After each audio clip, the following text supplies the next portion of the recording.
ದಾಂಪತ್ಯ ಎಂದ್ರೆ ನಂಬಿಕೆ ಮತ್ತು ಪ್ರೀತಿಯ ಮೇಲೆ ನಿಂತಿರುವ ಒಂದು ಸುಂದರ ಬಂಧ. ಆದರೆ ಅದೇ ದಾಂಪತ್ಯದಲ್ಲಿ ಕ್ಷಣಿಕ ಕೋಪ ಮಿತಿ ಮೀರಿದ್ರೆ ಏನಾಗುತ್ತೆ?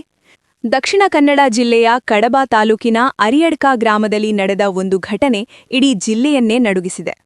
ಅನ್ಯೋನ್ಯವಾಗಿದ್ದ ದಂಪತಿಗಳ ನಡುವಿನ ಸಣ್ಣ ವಿರಸ ಹೆಂಡತಿಯ ಕೊಲೆಯಲ್ಲಿ ಅಂತ್ಯಗೊಂಡಿದೆ. ಮಕ್ಕಳನ್ನು ಕಳೆದುಕೊಂಡು ನೊಂದಿದ್ದ ಆ ತಾಯಿಯ ಬದುಕು ಹೀಗೆ ಅಂತ್ಯವಾಗುತ್ತೆ ಅಂತ ಯಾರೂ ಅಂದುಕೊಂಡಿರಲಿಲ್ಲ.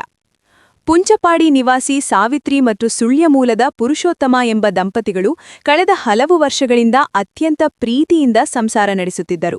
ಬಂಟ್ವಾಳದ ಪೊಳಲಿಯಿಂದ ಹಿಡಿದು ಪುತ್ತೂರು ಸುಳ್ಯದವರೆಗೂ ಇವರು ಕೃಷಿ ಕಾರ್ಮಿಕರಾಗಿ ಜೊತೆಯಾಗಿಯೇ ದುಡಿಯುತ್ತಿದ್ದರು. ಇತ್ತೀಚಿನ 2 ವರ್ಷಗಳಿಂದ ಇವರು ಅರಿಯಡ್ಕದ ರಬ್ಬರ್ ತೋಟವೊಂದರಲ್ಲಿ ಕೆಲಸ ಮಾಡಿಕೊಂಡಿದ್ದರು.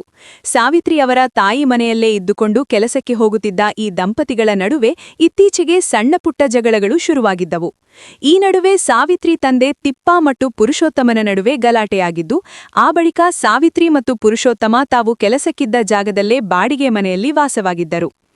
ಅಂದು ಮಾರ್ಚ್ 20ರ ಬೆಳಗಿನ ಸಮಯ.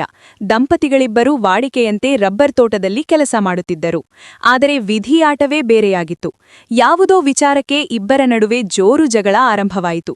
ಜಗಳ ವಿಕೋಪತೆ ತಿರುಗುತ್ತಿದ್ದಂತೆ ಆವೇಶಕ್ಕೊಳಗಾದ ಪುರುಷೋತ್ತಮ ತನ್ನ ಬಳಿಯಿದ್ದ ಚಾಕುವಿನಿಂದ ಪತ್ನಿ ಸಾವಿತ್ರಿಗೆ ಮನಬಂದಂತೆ ಇರಿದಿದ್ದಾನೆ. ರಕ್ತದ ಮಡುವಿನಲ್ಲಿ ಬಿದ್ದ ಸಾವಿತ್ರಿ ಸ್ಥಳದಲ್ಲೇ ಪ್ರಾಣಬಿಟ್ಟಿದ್ದಾರೆ. ತನ್ನ ಹೆಂಡತಿ ಸತ್ತಿದ್ದನ್ನು ಕಂಡು ಬೆಚ್ಚಿಬಿದ್ದ ಪುರುಷೋತ್ತಮ ಅದೇ ಚಾಕುವಿನಿಂದ ತನ್ನ ಕತ್ತನ್ನು ಸೀಳಿಕೊಂಡು ಆತ್ಮಹತ್ಯೆಗೆ ಯತ್ನಿಸಿದ್ದಾನೆ. ಈ ಸಾವಿನ ಹಿಂದೆ ಒಂದು ದೊಡ್ಡ ಕಣ್ಣೀರಿನ ಕಥೆಯಿದೆ. ಸಾವಿತ್ರಿಯವರು ಇಷ್ಟು ದಿನ ಬದುಕಿದ್ದೇ ತನ್ನ ಮಕ್ಕಳ ನೆನಪಿನಲ್ಲಿ. 3 ವರ್ಷಗಳ ಹಿಂದೆ ಕಾಸರಗೋಡಿನ ಕುಂಬಳೆಯಲ್ಲಿ ಸಂಬಂಧಿಕರ ಮದುವೆಗೆ ಹೋದಾಗ ಇವರ 2 ಗಂಡು ಮಕ್ಕಳು ನದಿಯಲ್ಲಿ ಆಟವಾಡಲು ಹೋಗಿ ನೀರು ಪಾಲಾಗಿದ್ದರು. ಆ ಘೋರ ಆಘಾತದಿಂದ ಹೊರಬರಲು ಈ ದಂಪತಿಗಳಿಗೆ ವರ್ಷಗಳೇ ಬೇಕಾಯಿತು. ಇತ್ತೀಚೆಗಷ್ಟೇ ಸಾವಿತ್ರಿ ಸ್ವಲ್ಪ ಉತ್ಸಾಹದಿಂದ ಬದುಕಲು ಪ್ರಯತ್ನಿಸುತ್ತಿದ್ದರು. ಆದರೆ ಆ ವಿಧಿಗೆ ಅದು ಇಷ್ಟವಿರಲಿಲ್ಲವೇನೋ.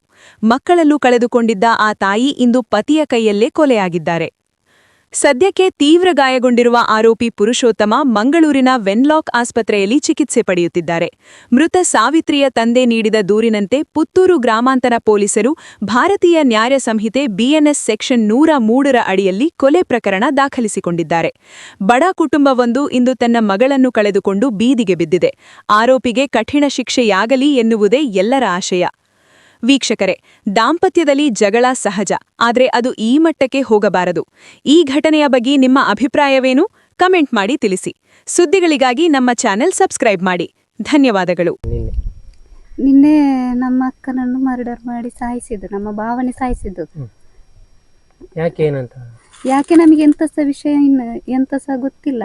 ಬೆಳಿಗ್ಗೆ 6:24ಕ್ಕೆ ನಮಗೆ ನ್ಯೂಸ್ ಬಂತು. ಹೀಗೆ ನಾವು ಬೇರೆ ಕಡೆ ಕೆಲಸದಲ್ಲಿ ಇರೋದು. ನಮಗೆ ಫೋನ್ ಮಾಡಿ ಹೇಳಿದ್ರು ಹೀಗೆ ಮರ್ಡರ್ ಆಗಿದೆ ಅಂತ. ಮತ್ತೆ ನಾವು ತಕ್ಷಣ ಬಂದಿದ್ದೀವಿ. ಮರ್ಡರ್ ಮಾಡಿದ ಜಾಗಕ್ಕೆ ನಾವು ಹೋಗ್ಲಿಕ್ಕೆ ಆಗಲಿಲ್ಲ. ಬರುವಾಗ ಬಾಡಿ ಎಲ್ಲ ತಗೊಂಡೋಗಿ ಆಗಿದೆ. ಯಾವುದಲ್ಲಿ? ಚೂರಿಯಲ್ಲಿ ಅಂತ ಹೇಳ್ತಿದ್ರು. ಚೂರಿಯಲ್ಲಿ ಅವರು ಸಹ ಅವರಿಗೆ ಕುತ್ತಿಗೆಗೆ ಚೂರಿ ಇರ್ತು.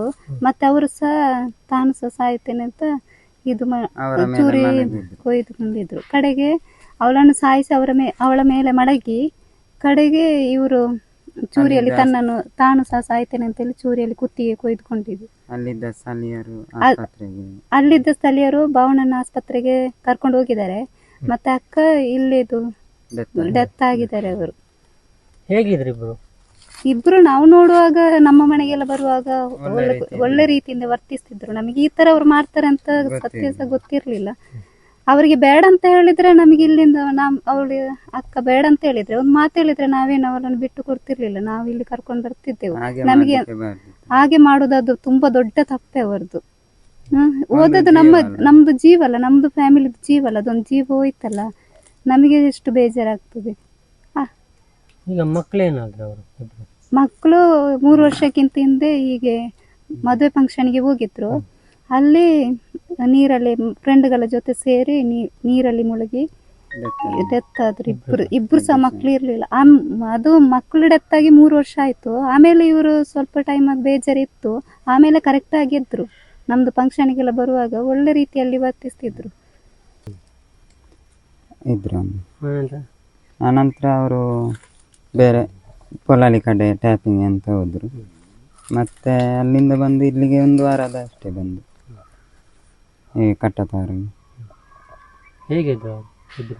ಇಬ್ಬರು ಒಳ್ಳೆ ರೀತಿ ಇದ್ದರು, ನಾವು ನೋಡಿದ ಮಟ್ಟ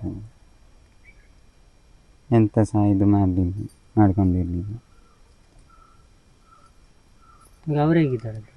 ಯಾರು ಭಾವ ಭಾವ ಅವರ ವೆನ್ಲಾಕ್ ಆಸ್ಪತ್ರೆಯಲ್ಲಿ ಅಡ್ಮಿಟ್ ಮಾಡಿದ್ದಾರೆ ಅವರನ್ನು.